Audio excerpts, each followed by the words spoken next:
Bom dia, boa tarde, boa noite, galera. A gente está começando mais um episódio do podcast aqui com o nosso convidado via Tiagão. Tiagão, eu queria que você pudesse apresentar o maravilhoso. Bom, estou trazendo hoje o Alexandre Caprio. Já tem vários anos de formação, é egresso aqui na faculdade. Se formou em 2007, né? 2006, acho que 2006 eu me formei. Alugou? Depois de muito tempo a gente começa a ter problema com data, viu? Eu lembro que ele alugava fita VHS comigo e DVD na Jurassic locadora Park, que tinha aí na frente. Aquela caixinha do Jurassic Park era bonita, hein? Nossa, velho. As VHS, saudades. Então a gente vai falar um pouquinho sobre a carreira dele, sobre a escolha do curso, né? Então vamos à pergunta clássica, né? Pergunta clichê. Por que você decidiu ser psicólogo? Bom, se for parar para pensar, eu fiz um curso intensivo de comportamento desde a infância. Eu era um péssimo aluno, né? Uma tragédia em exatas. Tem uma lenda que diz que, será que é lenda? Que quem é ruim em exatas corre para humanas, né? Então, já começou por aí. Mas eu tinha muita dificuldade para me concentrar, eu tinha muita dificuldade para entender a explicação do professor. E quando chegava em matemática, isso piorava demais. Porque o professor passava aquela equação de segundo grau, e aí eu falava, meu Deus, para que isso existe? E eu perguntava, como que a gente vai encaixar isso? Onde eu aplico isso? E ele falava, só faz, só aplica a fórmula e faça. E eu não conseguia fazer aquilo que eu não entendia. Eu tinha uma dificuldade muito grande de internalizar e aprender o que eu não entendia. E a minha escola era muito baseada em decoreba. Então eu não conseguia aprender a tabuada. Tabuada era um sofrimento. Por que eu tinha que decorar 2 vezes 5, 2 vezes 6? E o que significava aquilo? Hoje eu sei, né, que 2 vezes 5 é 2 vezes o número 5. Filósofo desde sempre, então. E quando eu explico isso para uma criança que tem dificuldade com a tabuada, essa criança fica revoltada. Porque ela fala, é sério que é isso? É só isso. 2 vezes 8. Não sei. Você sabe somar? Sei. É 2 vezes o 8. É 8 mais 8. A pessoa fala, não é só isso. Então, eu percebi que eu tinha um problema com entendimento. E eu comecei a ter o desejo de explicar para as pessoas as coisas do jeito que eu gostaria que me explicasse. Então, tinha matéria que eu entendia, mas tinha matéria que eu não conseguia entender. Mas eu também viajava muito na maionese, sabe? História. Eu até aprendi alguma coisa, mas o professor falava que eu colocava um monte de coisa que ele não tinha ensinado. Então, processo de mumificação, eu botei um monte de coisa que não tinha. Ele falava, eu dou nota pela criatividade desse sujeito, porque pelo registro mesmo. Mas eu também tinha um monte de probleminha que hoje dá para colocar uns 50 transtornos na minha cabeça. Eu tinha disgrafia, não conseguia copiar. Eu tinha descalculia, que é a questão das exatas. Eu tinha um atraso na velocidade, então eu não conseguia copiar a lousa. Né? O professor apagava, eu estava copiando. Então eu não tinha matéria, portanto eu não conseguia estudar. Era uma tragédia. Então pode-se dizer que eu já... A minha irmã tem uma frase legal. Sobrevivemos à infância e passamos o resto da vida nos recuperando dela. Então muitos dos traumas que nós tratamos hoje começam com essa sensação de inferioridade na infância por você não ser inferior aos outros, mas ter um método diferente de aprendizagem do outro. E eu sempre pensei devagar. Eu demoro para processar uma informação. Ao contrário de outros que tinham um processamento muito rápido. Mas eu fui percebendo que processando a informação mais lentamente, eu chegava a conclusões que ninguém chegava. E eu comecei a me dar bem com o estudo do comportamento. Nessas condições, eu não era muito popular. E era alvo de bullying. E de professores, inclusive. Então eu ficava mais alienado, mais quieto. Meu pai era professor, minha mãe também tinha uma biblioteca enorme em casa. Eu ficava lendo, né? E aí eu comecei a ter... eu tinha uma coleção que chamava Trópico. Essa coleção era uma coleção de livros coloridos, uma enciclopédia, né? Era branco, né? Se eu não me engano, o Trópico, não lembro agora. Tem várias capas, mas tem a colorida, tem a vermelha com letra dourada, mas era a enciclopédia. Essa era a Barça, se eu não me engano. A Barça. Sim. Gente, eu sei que vocês não devem saber o que a gente está falando, tá? Mas enciclopédia era o Google que a gente tinha, tá? Não tinha internet, tá? A gente é velho, viu? Nós tínhamos o Google, era uma quantidade de livros que todo ano tinha um livro de atualização. Então, quem foi Vital Brasil? A professora perguntava. Você tinha que pesquisar na sua enciclopédia, achava, copiava à mão num papel e entregava, né? Ou na biblioteca, né? Você ia atrás dessas enciclopédias também. Ia na biblioteca, que era para passar bastante raiva, porque como eu era mais lento, eu chegava depois que todo mundo tinha pegado o livro. Aí não tinha mais. Não tinha mais, né? Então, eu aprendi a ler muito. Então, eu entrei muito em mitologia, em histórias antigas, e eu comecei a ter uma facilidade com comportamento, né? Eu comecei desde muito novo a estudar comportamento através de mitologia, através de filosofia. Dizem que se você trouxer para cá hoje o Sócrates, o Platão, o Aristóteles, eles vão ficar embasbacados eles vão ficar surpresos com a tecnologia que tem aqui. Só que a hora que eles olharem para o nosso comportamento, eles vão entrar em desespero, porque nós não mudamos nada em termos de comportamento, rivalidade, né, competitividade, complexos de inferioridade, né, nós temos um problema crônico. Potencializou, né, até. Está potencializado. Eu acho que é um dos pontos que a gente vai conversar ainda. E a sua linha, né, TCC, estou junto aí com você na TCC, mas vamos tentar não polemizar, mas diga por que escolheu a TCC. Eu morei numa cidade que tinha o TCC, né, que era um clube, Tanabe Sextobol Clube. A linha da terapia cognitivo-comportamental, eu queria uma linha em que eu pudesse explicar para as pessoas como funcionava a mente dela. Porque se eu conseguisse explicar para as pessoas, eu faria elas aderirem ao tratamento. É a minha premissa. Se eu não entendia o exercício, eu não conseguia aprender o exercício. Então, se eu conseguisse explicar para a pessoa o que estava acontecendo na cabeça dela, e ela entendesse, ela provavelmente teria uma maior adesão. A TCC me deu muitas ferramentas para explicar funcionamento mental com poucas palavras, porque você também não pode ser chato. Se você pega uma pessoa com depressão, a pessoa está esgotada, né? Ela está com a memória enfraquecida. Você tem uma dificuldade da memorização e da concentração dela. Então, eu tenho que explicar com poucas palavras. Olha, mas como é que funciona a sua linha? Olha, a minha linha é assim. O pensamento sempre vai gerar uma emoção. A emoção vai sempre gerar um comportamento. O comportamento faz você fazer uma coisa legal ou uma besteira muito grande e vai te levar a outro pensamento. E aí você fica preso nesse looping infinito, né? Pensamento bom, emoção boa, comportamento bom. Tua vida vai para frente. Pensamento ruim, emoção ruim, comportamento ruim, tua vida vai para trás. Então, o nosso objetivo aqui na sessão é fazer você entender como a tua estrutura de pensamento funciona. O quanto ela está contaminada com coisas que enfiaram na sua cabeça, né? Com verdades absolutas que enfiaram na sua cabeça. Quem já não ouviu que a vida tem que ser sofrida para ser merecida? Vixe, frase clássica. É uma frase clássica. Você tem que... Não, eu tenho que me esforçar muito e sofrer muito para um dia conseguir desfrutar, ser feliz. Ou seja, e quando que esse dia chega? Alguém falou para vocês? Não. Então, Quem dera. também não sei.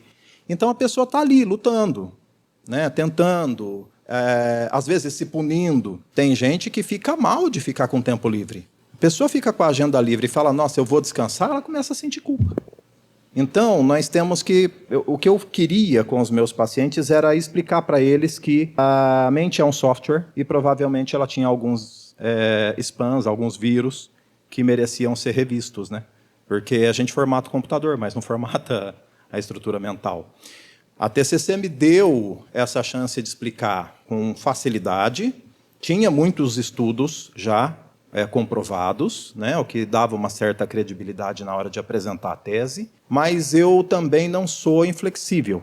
Eu não sei hoje, mas quando eu estudei, havia uma rivalidade muito grande entre as linhas. Acabou, né? Imagino que todo mundo tenha evoluído. Acabou, agora está todo mundo feliz. Está todo mundo feliz, né? Que bom, né? Algumas faculdades têm essa questão, às vezes, de colocar, né, mas aqui na Norte Aí não tem essa rivalidade de linhas. Tem, na verdade, até brincadeirinhas que a gente acaba fazendo com uma e com outra. Mas, em geral, a gente sempre tenta manter, tipo, todas elas são igualitárias perante a terapia. Mas olha, eu sempre gostei muito da psicanálise, da linha junguiana, da Gestalt, ou é Gestalt, eu nunca sei. Mas eu sempre gostei e sempre usei todos os mecanismos quando... Por exemplo, eu uso muito a psicanálise para explicar mecanismo que eu não consigo explicar na TCC. Às vezes exige uma explicação lúdica, rápida, sabe? Eu penso, como dá para explicar isso igual Cortella faz, né? Ele usa saco de batata para explicar um conceito filosófico. Você não pode deixar a coisa difícil. Tudo pode ser explicado de maneira fácil. Se a pessoa está demorando demais para te explicar um conceito, ela mesma não sabe sobre esse conceito. Fato. Você pode explicar fissão nuclear com um saco de batata do Mário Sérgio Cortella. Sabe? Você consegue deixar a pessoa com um entendimento fácil. Porque se a pessoa está te procurando porque ela está sofrendo, você tem que entender que ela está vindo com um monte de ruído e você não pode ser complexo. Você tem que ser direto, você tem que ser incisivo, você tem que facilitar. Você precisa de didática, né? Sim. Você precisa de didática e de empatia. Se colocar no lugar daquela pessoa, ela está esgotada. Como é que você vai fazer uma pessoa com depressão moderada e grave entender um conceito e memorizar esse conceito se ela está com uma falência do sistema mental dela? Ela tem que lembrar, porque senão a depressão vence. É uma batalha, né, entre um vírus que tomou conta da estrutura mental e você que está tentando passar o antivírus. E a questão da terapia, né, por mais que às vezes a gente pense assim que não está tendo resultado, alguma coisa do tipo, acaba vindo no nosso inconsciente e em alguma hora vai ter um insight da pessoa, assim, de repente, não, mas isso aqui eu consigo pegar, levantar e fazer, porque meu terapeuta falou que eu conseguia fazer desse jeito aqui. Então, às vezes, é mesmo essa questão da gente estar ali escutando e ali também Acolhendo, falando, né? sendo acolhido. O terapeuta que acolhe, ele transmite fé ao paciente. O paciente consegue, muitas vezes ele não tem fé nele mesmo, mas ele tem fé em você porque você falou que dava para ele fazer. E você já tinha dito tanta coisa que era verdade, que se você disse essa, deve ser verdade também. Então ele começa, é por isso que é importante você falar com propriedade na sessão. Você precisa saber o que você está falando. Você não pode falar coisas muito duvidosas, né? Eu lembro que num curso de hipnose, o hipnólogo estava dizendo o seguinte: você é TCC e você fez curso de hipnose? Fiz, eu sou muito curioso. Sabe, vocês não sabem onde eu já fui. Confesso que eu também já fiz. O hipnólogo falou, você não pode falar com insegurança e nem com incerteza. Você tem que falar com segurança e com certeza, e sem ficar errando. Porque para o processo de internalização, você tem que transmitir segurança. Mas isso em qualquer processo, um palestrante, um orador, uma pessoa que está ali tentando vender um produto, vender um serviço, né, ele precisa transmitir ao cliente, a quem está assistindo, aquela certeza. E a terapia tem essa arte. Nós temos que transmitir segurança, porque ele está inseguro. TechPix está aí para a gente provar. A TechPix está aí. TechPix né? foi um sucesso e tem um vídeo que explica que foi também a maior fraude também. Né? A melhor, né? Não, a propaganda é a alma do negócio, né? O que vendeu milhões de unidades. Quantos Tazos você colecionou, né, pela exposição, né? Então, Eu estou estudando psicologia, né, mas eu flerto muito com a Gestalt, mas a maioria das pessoas que eu vejo assim, olho para elas e falo, eu gostaria de ser essa galera, geralmente é TCC. Só que ao mesmo tempo eu estou estudando psicanálise. tá certinho. Então a psicologia ela tem essa abrangência assim que as pessoas às vezes pensam, porque eu falei de inconsciente, de insight aqui, não sei se, e aí eu fiquei meio na dúvida se por acaso isso iria infligir muito dentro da TCC. Então. Gente, eu lembro que eu estava, não, tô com você, tá? Eu lembro que eu estava na minha conclusão de curso aqui. E eu quase falei, eu me senti dizendo uma blasfêmia, né? Porque eu cheguei na professora de TCC, eu falei, escuta, no meio da supervisão do atendimento, eu falei, escuta, e se por um acaso Eu andei lendo um estudo de que os neurônios se reagrupam quando você tenta passar, quando ele tenta transmitir um impulso elétrico e um impulso bioquímico, perdão, e você rejeita, ou seja, a invocação de uma memória, ele se realinha, ele se reorganiza, a malha neuronal se reforma, de modo que eu estou tentando fazer o fluxo vir por aqui. O usuário não deixa, eu vou desistir dessa ponte e vou por outra via. E aí eu falei para ela, isso não seria a explicação neurológica do inconsciente? Aí ela falou, você não pode dizer isso. Mas por que eu não posso dizer isso? Porque esta linha é isso, esta é isso, elas já estão definidas. Falei, mas por que o Freud podia?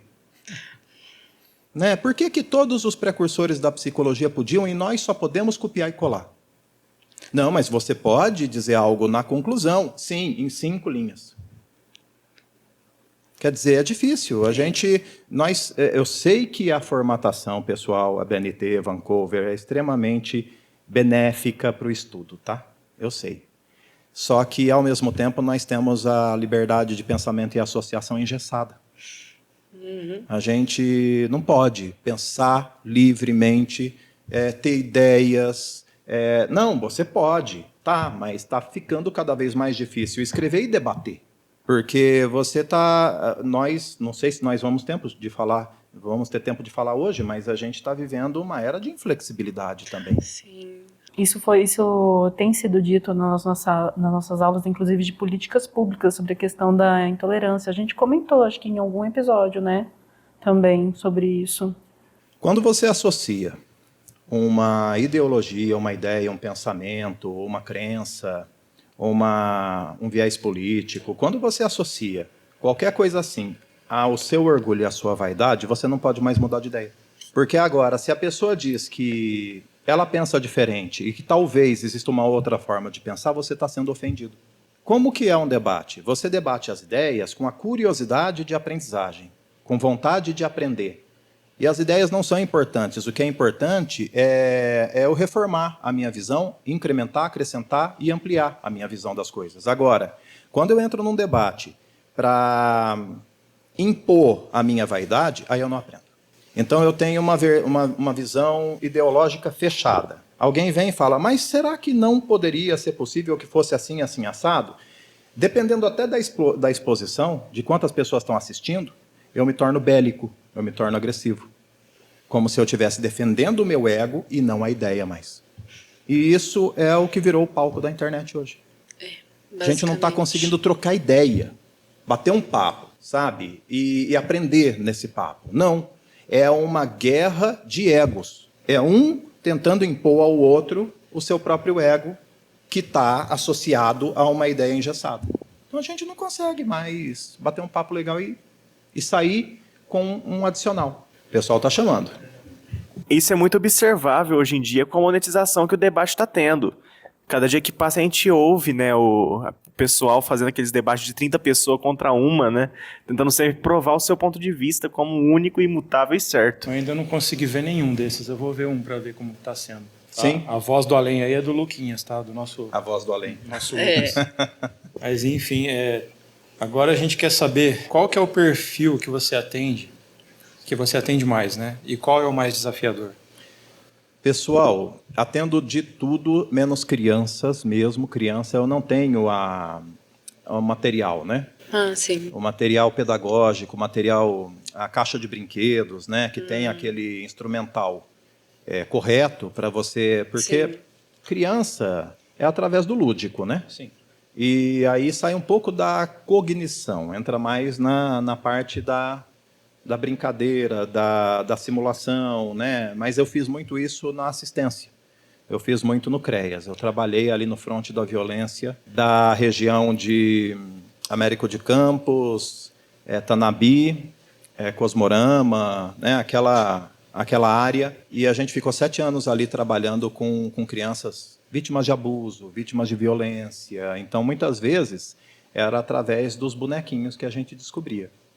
Mas eu tenho um foco maior no adolescente, no jovem que está tentando ingressar no mercado de trabalho. Mas eu atendo pessoas com mais idade também. Na verdade, tudo. Porque a referência, o pessoal dá a minha referência por causa do ataque de pânico, né? Que eu tenho uma facilidade para lidar com o ataque de pânico e a depressão, que são as epidemias globais, né? A OMS disse que a depressão se tornaria, anos atrás, quando eu estava estudando, a OMS ela dizia que a depressão ia se tornar uma epidemia de proporções globais. A depressão e a ansiedade. É. E isso já aconteceu. Nós temos transtornos epidêmicos hoje. A gente tem um alastramento de doenças mentais. O pessoal sempre fala, mas será que não é porque a gente está diagnosticando que parece que subiu? Não, é porque aumentou muito mesmo. Tanto que os afastamentos em 2024 foi mais de 50%. Agora eu não vou lembrar números, matemática também não sou muito boa, mas teve um aumento considerável de afastamentos. Não lembro agora a quantidade, mas ultrapassou o que o Brasil estava enxergando como sendo normal. E idosos também, viu? É. Também disparou a depressão. É geral. É geral. E aí nós temos muita coisa para levar em conta. Mas, por exemplo, o jovem. Eu acho que o pessoal sempre tem os memes, né, do jovem, do adolescente, né, que é o cúmulo da revolta, se morar sozinho foge de casa, né, que o jovem tem que acabar, né, e tudo mais. Mas, gente, ser adolescente, eu não queria voltar a ser, não. Ninguém, não sei. Você sente saudade, Thiago? Não. Não? Alguém mais sente hoje. saudade aí? De ser adolescente? A Kátia ainda é considerada uma adolescente, né? Talvez. Ainda? É o Liquinha também, Olha a é. cara dela. O lobo frontal forma até os 25, né? É, Então, né? exato. Aqui quem fala é a Catarina, vocês já conhecem, Outra eu tô aqui voz de além, pessoal. técnica, né?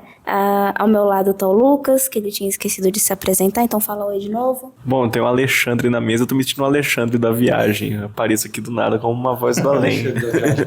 O Alexandre da Viagem. da novela Viagem. O Alexandre voltou, né? O É, Alexandre agora voltou. que ele chegava perto assim, faz isso. Vai lá, arruma confusão. E aproveitando que perguntaram sobre esse adolescente, né? Atualizaram, então, sim, eu tô na estatística, eu tô no 20, você tá no 21, Lucas? 21. Fala mais perto. Tô no Lucas. 21. Né? E eu concordo, mas não na parte do ser adolescente em si, mas a parte do escola, né? A rotina do adolescente, ela não é muito, muito legal. Então, o ambiente escolar, tanto que a gente estava em aula com a Leide, ela tinha até falado, não, vocês vão fazer o estágio, dá uma evitada no ambiente escolar, né? Porque eu estava fazendo estágio de adolescente, porque o ambiente escolar em si, ele é muito ruim. Então, é isso. Fica aqui o comentário da Voz do Além. É que é assim, o adolescente, ele não é mais criança, então ele não é mais filho do papai, da mamãe, que é apresentado na festa da titia, né? Até aí ele tem um papel de ser filho, irmão do fulano, filho do fulano. Chega uma hora em que ele não é mais o filho, a criança, e ele também não é um indivíduo. Ele não tem um papel social, uma identidade social. Ele está no limbo, ele está na escuridão. Ele não tem identidade. Se eu perguntar para vocês, quem são vocês? Você vai me dizer, olá, eu sou essa pessoa, aquela, eu sou isso, eu sou aquilo. Quem é o Alexandre? Olá, eu sou o Alexandre, eu sou psicólogo. A primeira coisa que eu digo a você que eu sou é o que eu faço pelo outro. É a primeira coisa que me define, é o que eu faço pelo outro. Eu já ouvi uma frase muito bonita, que a nossa única função real nessa vida é servir bem. É servir bem às pessoas, servir bem aos outros. Não ser estúpido, não ser arrogante, tratar bem as pessoas. Nossa única função é essa. Então, quando me perguntam, a primeira coisa que eu digo é o que eu faço. O adolescente não tem isso. Ele ainda não faz algo pelos outros. Ele ainda não tem, então, identidade, papel. Ele está preso na escuridão. É difícil. Em um mundo em que todo mundo aumentou muito o grau de comparação, porque, poxa, vamos pensar numa Idade Média. Numa Idade Média você tem um vilarejo, vamos falar de um vilarejo bom, vai, de 300 pessoas. Você tem o quê? 25% é criança. Da tua faixa de idade, poucas. você não se compara com muita gente. É ali, aquele ambiente. Então, se eu sou filho do ferreiro, por mais que eu não goste muito do ofício de ferreiro, eu sei que eu vou ser importante para aquele vilarejo. Eu sei do meu papel, da minha importância, do significado disso. Eu já tenho um lugar ao sol. O jovem de hoje não tem. Pelo contrário. É uma disputa acirrada, porque nós não nos comparamos. Vamos falar até de mim, vai. Eu nasci ainda num mundo sem internet. Então eu estava lá na minha sala de aula. Quem era, sei lá, eu estou na 4ª série. Quem está na 3ª série não é comparável. Eles são muito mais jovens. Vocês não tinham essa sensação? Sim, eu Infinitamente mais jovens. Né? Se eu estou na 4ª, quem está na 5ª é infinitamente mais velho. Você via o pessoal da 5ª passar, você falava, São grandões. grandões. Não tem comparação. Então eu me comparava com a minha sala de aula. Eram 30 pessoas, que, sei lá, 15 meninos, 15 meninas. Era isso. Você não tinha tanta ameaça. Me diga, hoje, conectados com TikTok, Instagram, Discord, Face, né? Face não conta mais direito, mas imagine quanta comparação existe perto dessa. Eles se comparam a centenas, talvez milhares, porque eles ficam acompanhando tendências de todo lugar. Eles são mais do que qualquer outra época, um grãozinho de areia numa praia imensa. Isso aumenta muito a sensação de esvaziamento. Aumenta muito a sensação de insignificância. E deixa eles desesperançosos em relação a se encaixar com importância no mundo. Então é muito mais difícil. É um desafio muito grande você fazer uma pessoa que está perdida nessa escuridão se encontrar. Entendi. Então eu acredito, respondendo finalmente sua pergunta, que o público jovem, o pré-adolescente, o adolescente, e digo mais, o jovem até os 30 anos, ele está se vendo muito perdido, muito desamparado, angustiado e com toda a razão. Então esse é o público mais desafiador. E tem outra coisa nisso. Eles estão meio decepcionados com a psicologia. Por quê? Por quê? Porque eles têm um repertório de consumo que o terapeuta não conhece. Então, eu estou fazendo, assim, eu sempre fui nerd, sempre gostei de heróis, quadrinhos, games e tudo mais. Eu tenho muita facilidade para falar com eles. Mas eu estou me obrigando a assistir diversos animes que eles indicam, sabe, diversas coisas, porque eu gosto muito de usar um filme como referência. Ajuda muito no processo de criar atalhos no entendimento. Então eu falo para o paciente, sabe o filme tal? Sei. Sabe aquela cena tal? Sei. É isso. Ah, é isso. É isso. Pronto. Economizamos 2 sessões. Tá? E esse consumo deles é um consumo que o terapeuta ignora. Ignora, sim. Quer dizer, o psicólogo, a psicóloga não está assistindo o material deles, não está consumindo o material deles, não está dentro do conjunto de valores que eles consomem. Fica muito difícil você alcançar a pessoa assim.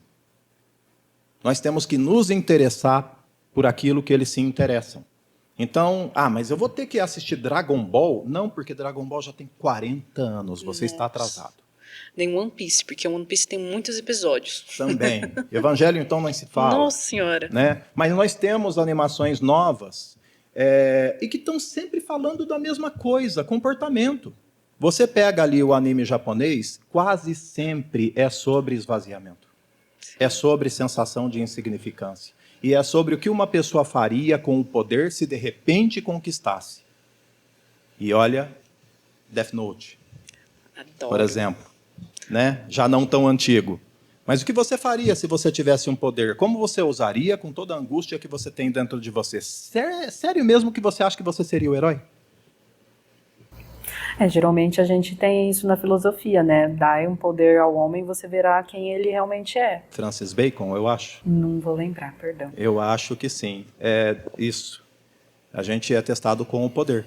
Principalmente o poder que não foi conquistado. Tem outro Bacon também, o Kevin Bacon, que fez um filme onde ele era invisível. Sim, o Kevin Bacon fica doidão também quando ele fica invisível. E ele nem é ruim no começo do filme. Não é. Mas ele sobe. Ficou invisível, endoidou. É, O nome do filme é? o Homem O Invisível. Homem Invisível.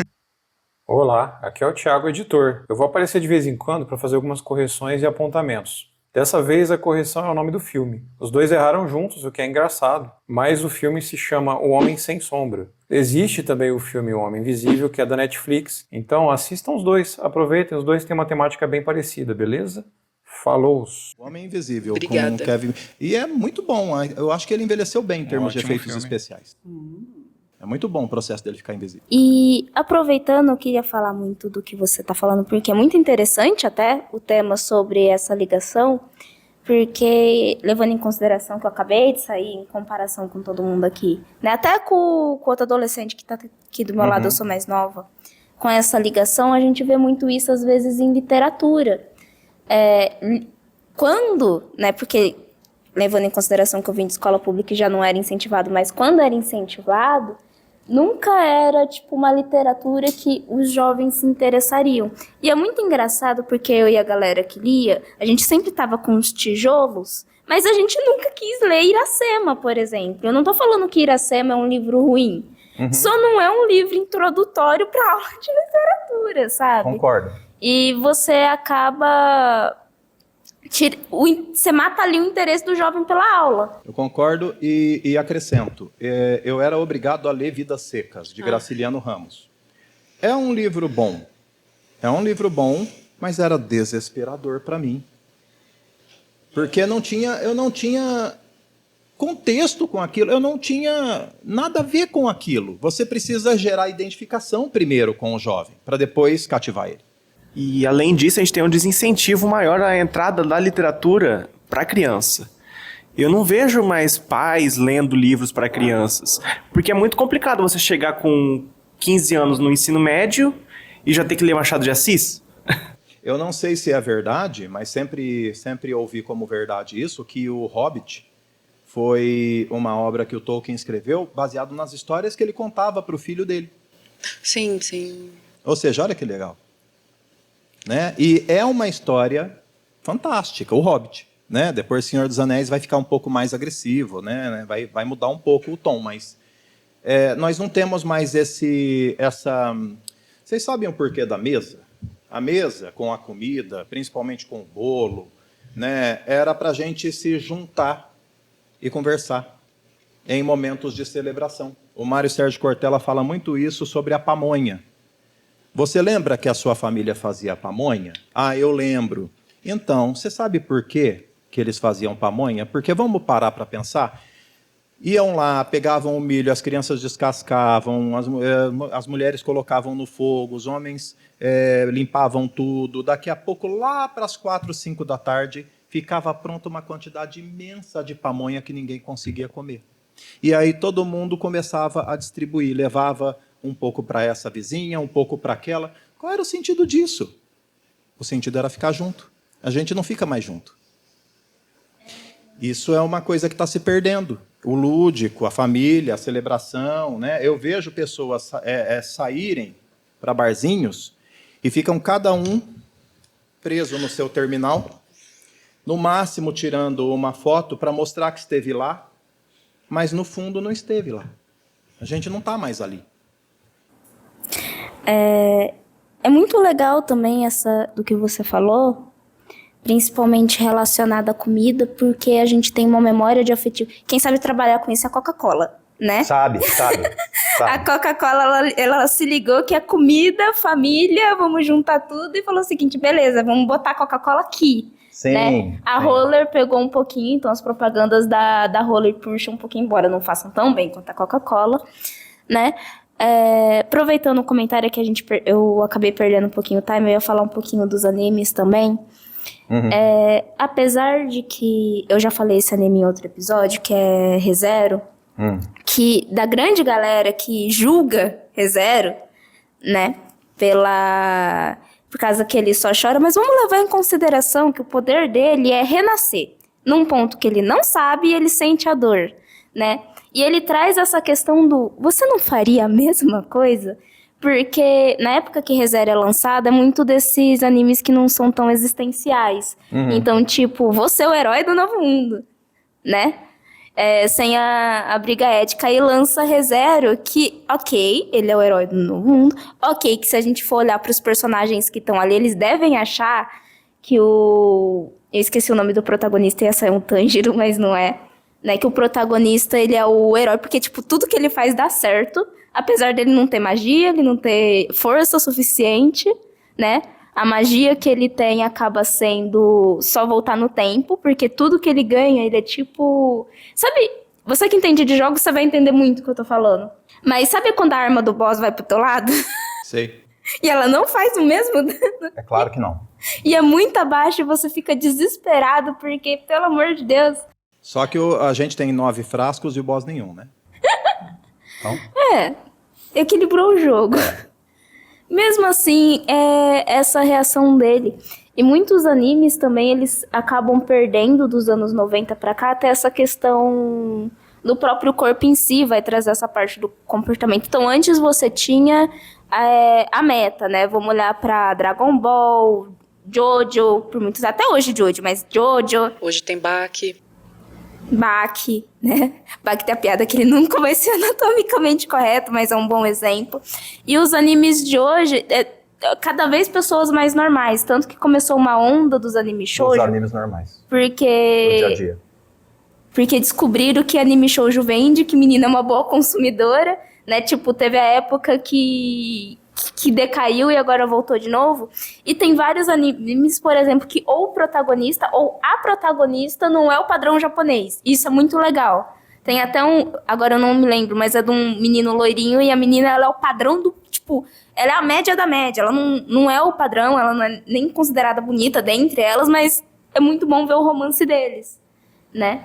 A questão do vilão que você fala, tem vários animes saindo agora, né? Que ele falou o seguinte, que mané, você é o protagonista. Tem isso que ela está falando, sobre o renascimento, é muito bacana, porque você tem no símbolo da fênix, que sempre renasce, está em todo lugar, né?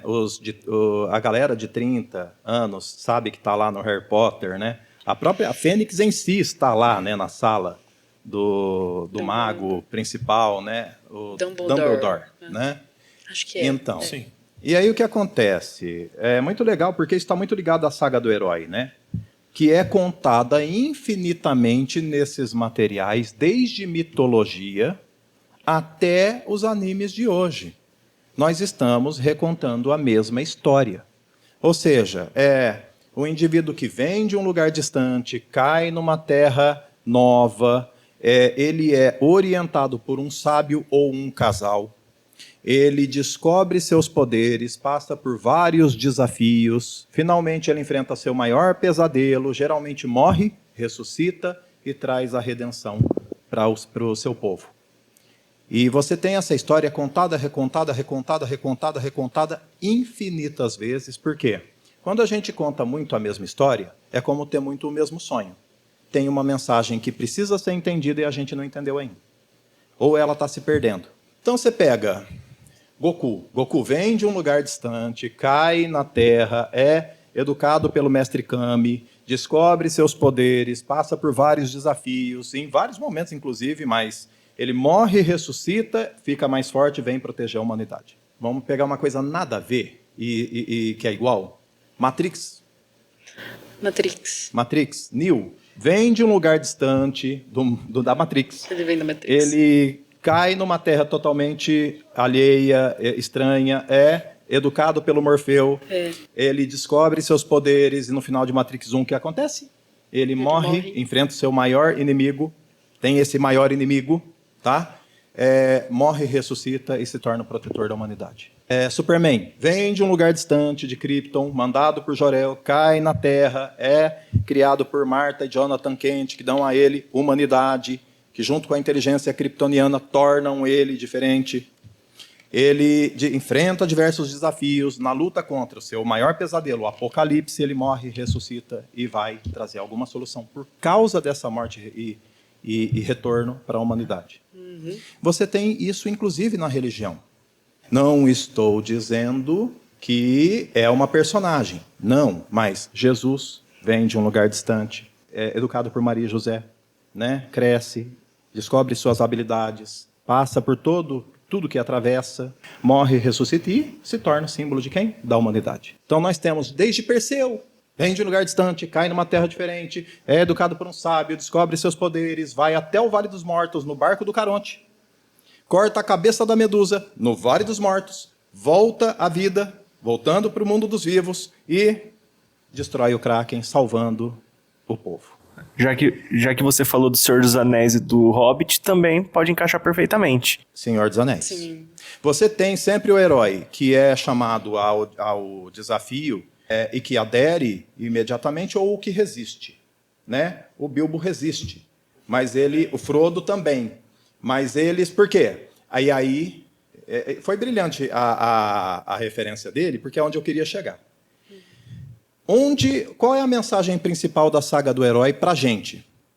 Nós estamos escutando muito dos outros como nós devemos viver nossa vida. Nós devemos publicar todo dia no Instagram, todo dia comentar algo no Discord, todo dia fazer isso ou aquilo, resmungar para parecer que existe, porque é assim. Foi dado um palco e um palanque para cada um na internet hoje. Se você não falar nada, você é irrelevante. É enfiado na nossa cabeça que nós temos que falar o tempo todo, senão nós somos irrelevantes. E aí o que acontece? Cada um diz que para ser feliz tem essa regra. Se o Bilbo tivesse ouvido qualquer um do condado, ele não teria saído.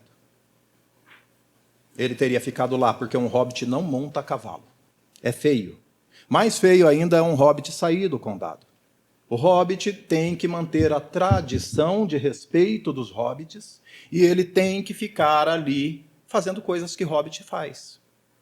Ele não pode sair. Então o herói, você pode perceber que o herói, sempre que ele sai, Perseu sai na sua Odisseia, todo mundo tira sarro. Sempre no começo da jornada, todo mundo tira sarro. Como assim? Que você vai fazer isso? Que coisa ridícula, que absurdo. O herói não escuta. Ele segue os princípios dele, aquilo que ele entende que ele tem que fazer. E é essa pessoa que sai da caixinha, é essa pessoa que quebra o esquema normal, que geralmente traz uma solução para a humanidade. Ou vocês acham que se o Thomas Edison tivesse ficado indo nas festinhas corriqueiras da sociedade, ele teria inventado a lâmpada? Quem sai da casinha, quem sai da caixinha, é quem traz a solução. A ideia é essa, e nós estamos procurando passar a vida toda dentro da caixinha. E essa não é a fórmula da felicidade, nem da satisfação, é da infelicidade. Eu acho engraçado, porque nós somos únicos. E somos capazes de coisas únicas. E a gente tem a tendência de se tornar padrão, seguindo o exemplo padronizado de todo mundo. A gente perde a nossa especialidade e o que nós temos de melhor e de único, porque a gente acredita que essa condição especial é, na verdade, uma anomalia. Então, nós acabamos nos embotando, perdendo essa dádiva que é de você, que é você fazer algo que esteja além do normal. E outra, eu vou fazer uma pergunta para vocês. Me diga, vocês que estão estudando. Vocês conhecem algum gênio na história da humanidade que tenha sido equilibrado? Fala um só. Não. Eu Desconheço. duvido. Eu Pois duvido. Pode ser que a genialidade não esteja nesse equilíbrio que todo mundo está vendendo. Pode ser que a genialidade esteja em sair do condado, em montar o cavalo. Ah, mas eu tenho medo. Você tem mais medo de montar o cavalo e sair do condado, ou você tem mais medo do arrependimento que você vai ter na velhice de não ter saído? Porque você tem um fantasma dentro de você que vai te cobrar. Será que seu arrependimento não é mais pesado? E o Bilbo também, além de tudo, ele foi e voltou pro condado depois de ter passado por tudo, né? Invejado por todos. Sim. Isolado também, né? Ele ficou fora de contato. Não, mas todo mundo batendo na porta dele. Sim. Né? Então. Você ia falar alguma coisa? Eu ia fazer uma pergunta, mas eu gostaria que... É que, tipo, o assunto tá tão bom. Eu acho que vai dar tempo de você terminar o que você tá falando. Gente, não chacoalha esse microfone, não. Vocês vão ferrar com a minha vida. Perdão. O Thiago edita. Não, Pode melhor fazer a parte... pergunta. Faz a pergunta. Só um momento, a melhor parte é a gente passando esse microfone de um lado pro outro aqui atrás. Uhum. Né? Você tinha comentado que você atua bastante com depressão, né? E aí passou por anime. E é uma coisa que eu gosto, então... Eu queria fazer uma pergunta que é... Você já assistiu o Zoom 100? Ainda não. Qual? Mas você... Zoom 100. Zoom 100? É. Mas você sabe mais ou menos sobre o que se passa, né? Ele, sem precisar ser um isekai, né? Apesar de vários isekais, eu já vou chegar nisso, falarem sobre... Mostra como a vida dele foi um inferno a ponto de que o apocalipse zumbi se torna as férias dele. Só que... Eu assisti, lembrei. Obrigada. então pelo menos a gente tem alguém aí na frente que assiste. Sim. E alguns isekais a gente pode colocar o Tensei Shitara Slime, tem o da bruxa que matou 300 matou 5 slimes todo dia, etc, etc. E toda vez que esses trabalhadores... Eu não vou colocar o da Tânia aqui porque o cara gostava do emprego. O emprego dele... Tá, ele gostava do emprego dele. Mas tem uma tendência nos isekais, principalmente na onda que teve do isekai, de que o cara precisou trocar de mundo pra ter uma vida considerada melhor. Como que você consegue correlacionar isso tanto com a sua abordagem, né, quanto com o mundo atual? Porque você falou que a gente tá perdendo a esperança, e a gente também tem o dado, né, que o brasileiro, apesar do que muito coach diz, trabalha mais do que o japonês, né? Apesar de o que os coaches estão dizendo que brasileiro não trabalha, tem o dado que a gente trabalha mais do que o japonês, que é considerado por ser, tipo, o estereótipo de workaholic, né? Eu vou te responder com algumas das experiências. Eu acho que um compilado de experiências dos meus pacientes em uma narrativa. Mas começando por mim, que me identifico muito com isso. Quando eu era adolescente, eu amava filme apocalíptico. Tá? Amava. Eu era louco por Impacto Profundo, Armageddon. Inclusive, o pessoal aproveitou na época, lançou meio junto, porque estava nessa vibe, né? Eu gostava muito desses filmes. Depois, eu fui fazendo uma análise. Por que eu gostava tanto desses filmes? E aí eu desenvolvi uma tese, a tese do banco imobiliário.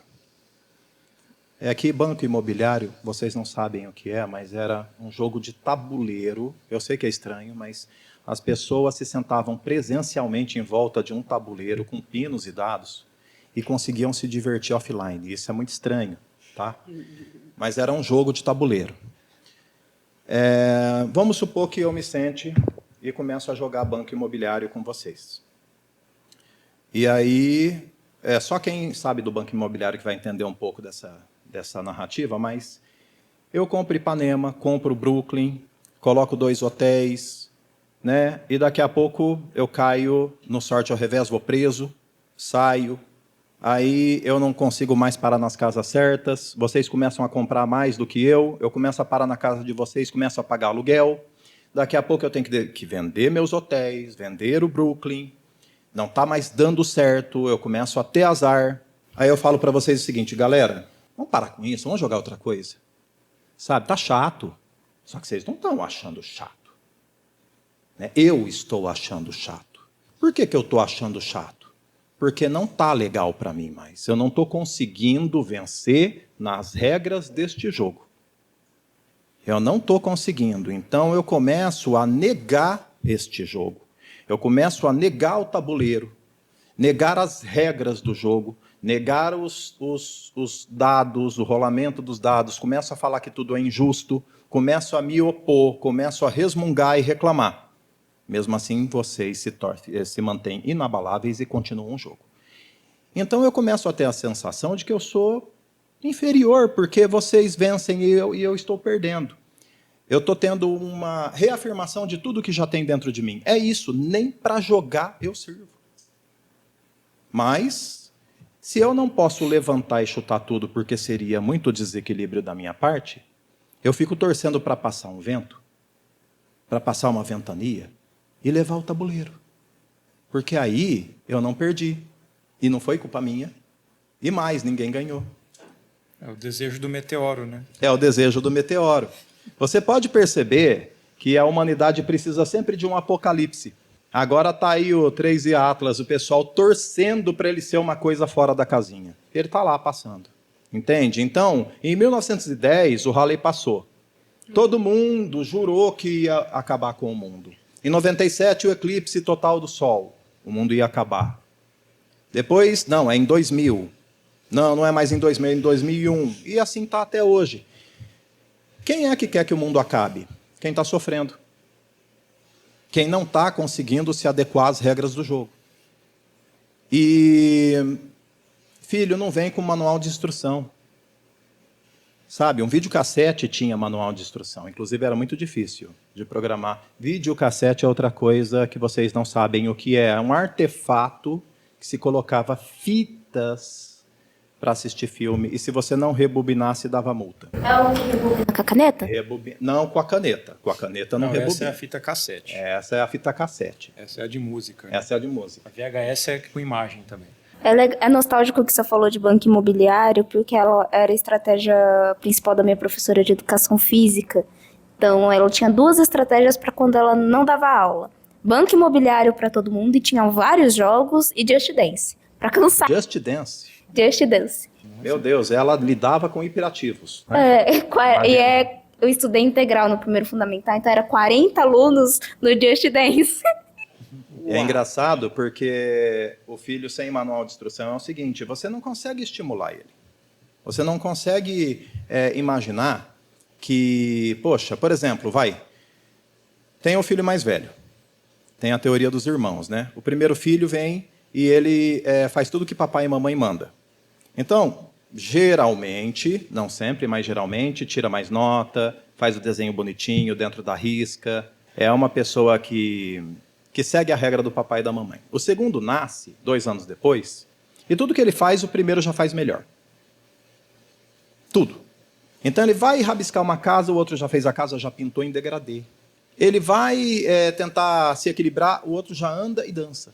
Ele vai tentar tirar uma nota, mas o outro já tem 49 As ou 10. Então, o segundo tem uma tendência a negar as regras do jogo. Ele acaba falando, olha, você quer saber? Por que eu vou jogar um jogo em que eu nunca venço? E há uma tendência à revolta. Há uma tendência a chutar o pau da barraca, a chutar o tabuleiro e falar, eu não jogo mais isso, porque isso é a constatação da minha inferioridade e não vale a pena viver desse jeito. Nossa, mas isso é um de 1000 fatores que acontecem na infância. 1000. E nós simplesmente não vemos. A gente passa sem notar que a criança está ali, né, tentando ser aceita, tentando ser acolhida. É da nossa espécie buscar acolhimento, Tiago. Nossa espécie é grupal. Ela não é uma que sobrevive sem o outro. Nosso instinto é a aceitação, em primeiro lugar, o acolhimento, em primeiro lugar.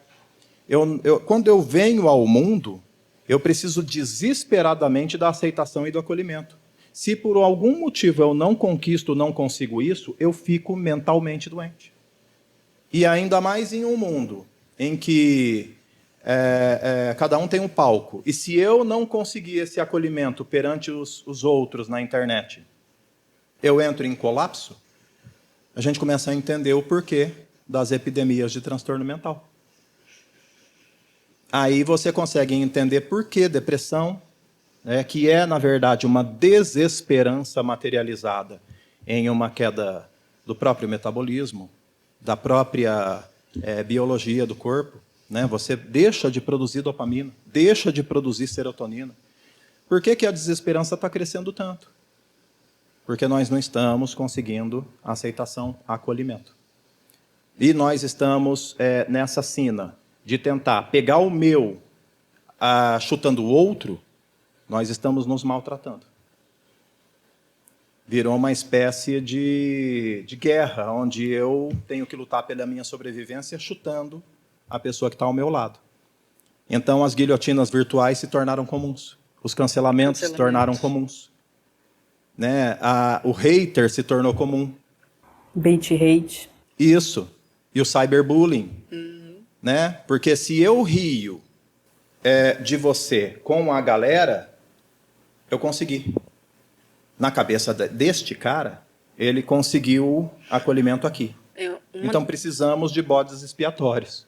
Uma das coisas que, tocando nesse assunto, que a gente já referenciou também aqui no podcast, sobre a questão da volta dos incels, porque existiam eles já, mas parece que eles estão retomando com alguma espécie de força, que é justamente disso que você está falando, sobre essa questão deles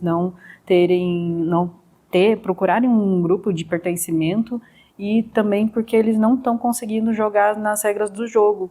E aí eles falam assim, não quero mais. E aí advém desses traumas, né, que a sociedade também impõe. Sempre existiu, mas existia offline. É. Então você tinha lá atrás o punk, né? O cara que se desgarrava, né? O Laerte desenhou até uma personagem, o Bob Cuspe, né? No jornal. Então é aquele cara que eu tô contra o sistema, eu sou contra o sistema e eu vou avacalhar geral, né? Sempre teve esse tipo de desconexão, mas o que eu estou percebendo é que todos os grupos que já foram chutados de alguma maneira também estão chutando hoje. Olha, eu sofri bullying. Eu sei o quanto me doeu. Eu não faço isso com os outros. Então, se você já foi ferido, você não pode imaginar que o melhor resultado que você pode oferecer ao mundo é ferir. Porque você está se tornando aquilo que você odeia. E se você se tornar aquilo que você odeia, você vai se odiar. Quanto mais eu faço mal ao outro, mais eu adoeço. Eu lembro de um paciente que ele era detrator. Que seria? Ele era fofoqueiro. Oh. Ele era bem fofoqueiro. Isso é ele mesmo. Ele andava de trator na fazenda. Pensei nisso também. Pode ser, né? Não, ele se intitulava, tá? Ele já tinha adquirido essa consciência de que ele era fofoqueiro, né? No ambiente de trabalho. E aí ele recebeu uma proposta para trabalhar em uma empresa que pagava 3 vezes o que ele ganhava, e ele começou a procrastinar aceitar essa vaga. E aí eu comecei a perceber que ele voltava para a sessão, eu não aceitei ainda. Eu estou empurrando isso com a barriga. Eu falei, tá, qual é o problema? Ele não sabia direito e depois de um certo tempo ele falou, não é para mim essa vaga. E eu falei, por que não é para você? É porque eles precisam de alguém de confiança. E eu acho que eu não sou essa pessoa. Por que você acha que não? Não sei. Eu acho que eu não dou conta. E aí foi mais um pouco, ele falou, meu Deus, será que é por isso? Teve um insight. O mal que ele fazia aos outros tinha sido internalizado nele, a ponto dele não se achar merecedor de algo melhor. Porque ele teria que ser confiável. E ele não achava que ele era confiável. Interessante. E ele fazia isso para, na fofoca, mostrar que ele era melhor que o outro. Era uma ação desesperada de tentar mostrar superioridade com uma narrativa pífia. Esconde uma fragilidade, né? Só que ao fazer isso demais, você conclui que você é isso. E a chance de você passar a se sabotar por algo melhor depois é maior. Porque você pode escapar do julgamento dos outros, mas você não escapa do seu. Do seu fantasma. E é aonde você se envenena. Referência a Ghost, o outro lado da vida. Tá? O vilão apronta. E aí no final, os fantasmas dele pegam ele. Ninguém faz nada, os fantasmas dele. Então, a última pergunta. Acho que você já falou de queixas aí, mas quais seriam as queixas mais frequentes do seu consultório? O ataque de pânico. O ataque de pânico subiu muito. Desde as torres gêmeas, o ataque de pânico virou um termo conhecido. Tá? Porque o objetivo de um ataque terrorista é fazer você não se sentir seguro em lugar nenhum. Então, quando você começa a achar que a qualquer momento pode recair um mal sobre você, você começa a ter muita liberação de adrenalina, de noradrenalina, ter vasoconstrição. Isso acontece em empregos ruins, isso acontece em rotinas apertadas, só que nós estamos ficando sob estresse cada vez mais. Achamos que a tecnologia nos daria tempo, pelo contrário, está nos tirando tempo. O tempo que nós temos livre, nós ficamos nos comparando em redes sociais para nos sentir inferiores o tempo todo. Então, o ataque de pânico vem como uma espécie de sinal de que eu não estou dando conta de ser uma pessoa minimamente aceitável na minha sociedade. E aí várias razões a gente já discutiu aqui hoje, e tem várias outras, tá? Mas o pânico é... Se a pessoa entender o que causa o ataque, ela tem uma grande melhora, talvez até a suspensão da sintomatologia. É muito importante ela entender como funciona, porque o ataque foi transformado em transtorno mental, mas ele é só o seu mecanismo de defesa tentando te preservar. Tá? A depressão, né? E aí em ataque de pânico eu incluo a ansiedade, né? Que é o espectro da ansiedade, e os seus vários tipos, né? Mas a depressão, e muita gente está me procurando por TOC, transtorno obsessivo compulsivo, que vem também de uma insegurança. As pessoas confusas e dividindo a sua atenção o tempo todo com o celular não sabem se trancar a porta.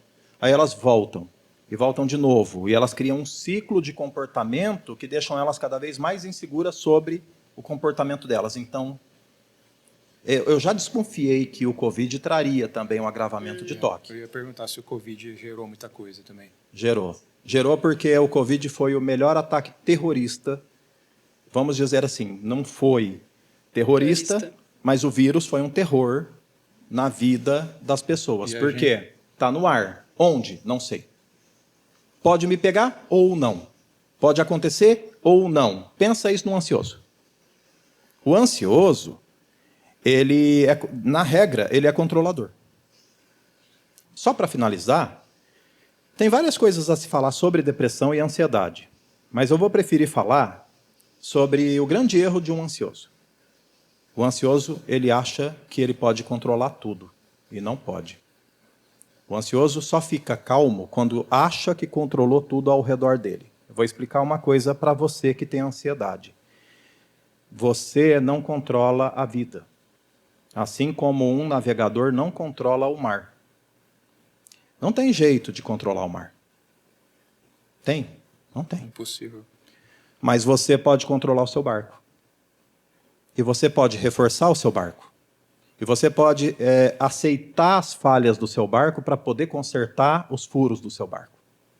Se você aceitar as suas falhas, ao invés de ficar blindando elas para mostrar que é alguém na internet, se você conseguir melhorar o seu barco e a forma como você navega, você não precisa controlar o mar. Porque mar nenhum vai virar o seu barco. O grande erro do ansioso é achar que ele pode controlar o mar. E ele perde todo o tempo e a energia dele tentando controlar o mar ao invés de consertar o barco. Então nós temos que aprender a reforçar o nosso barco para viver bem.